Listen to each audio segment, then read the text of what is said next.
internal rotation.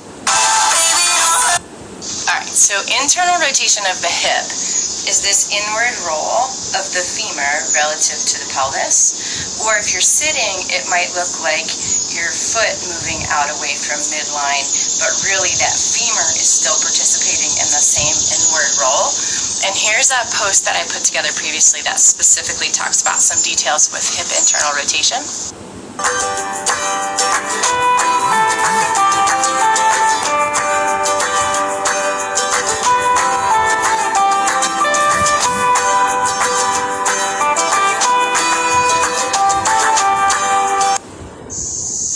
So when you lack the ability to internally rotate, it means that you're staying in a more externally rotated position.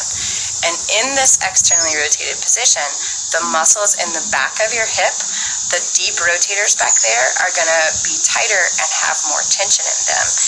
And glute max and those deep rotators are never going through their full range of motion of lengthening and shortening, so we can't have good strength from those muscles, and we need them to help participate in controlling your pelvis, because when they don't, you don't have good ab function, you don't have good pelvic floor function, you don't have good deep core function,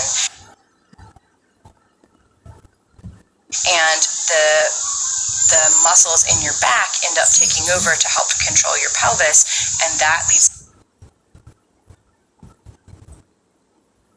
to back pain. So now there is a lot of research out there connecting the lack of hip internal rotation to back pain, but this is a good review that I really like, so here's a link to that.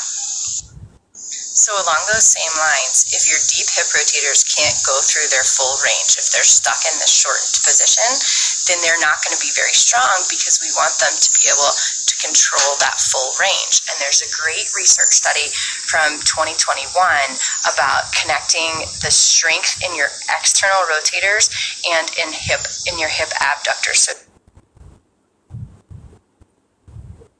taking your knee out away from midline, that the strength in those muscles has a better prediction of whether or not you're going to